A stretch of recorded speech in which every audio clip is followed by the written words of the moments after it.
அஸ்ஸலாமு அலைக்கும் வரஹ்மத்துல்லாஹ். அன்பார்ந்த அல்லாஹின் நல்லடியார்களே, ஒரு நாளிற்கு எத்துணை முறை தண்ணீர் குடிப்பவர்களாக நாம் இருந்து கொண்டிருக்கின்றோம். ஆனால் சற்று கவனமாக இருந்தால் இந்த ஒரு விஷயத்தில் எத்துணை சுன்னத்துகள் நம்மால் கடைபிடிக்க முடியும். தண்ணீர் குடிக்கும் பொழுது பிஸ்மில்லா என்று கூறினால் ஒரு சுன்னத்து நமக்கு கிடைக்கும். அதேபோல் வலது கையை கொண்டு குடித்தால் வேறொரு சுன்னத்தும் நமக்கு கிடைக்கும். ஏனென்று சொன்னால் இடது கையில் குடிப்பதை நபி அவர்கள் தடுத்தார்கள். அதனால் வலது கையில் குடித்தால் அந்த பாவத்தில் இருந்து மீண்டு இந்த ஒரு சுன்னத்து நமக்கு கிடைக்கும். ஒரே முடக்காக குடிக்காமல் 3 முறையாக குடித்தோம் என்று சொன்னால் வேறொரு சுன்னத்தும் நமக்கு கிடைக்கும். அதே போல் அமர்ந்து குடித்தோம் என்று சொன்னால் மற்றொரு சுன்னத்தும் நமக்கு கிடைக்கும். தண்ணீர் குடித்துவிட்டு அல்ஹம்துலில்லாஹ் என்று அல்லாஹை புகழ்ந்தோம் என்று சொன்னால் அந்த ஒரு சுன்னத்தும் நமக்கு கிடைக்கும்.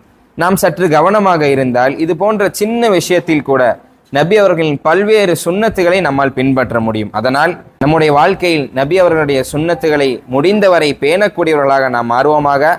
அஸ்ஸலாமு அலைக்கும் வரஹ்மத்துல்லாஹ்.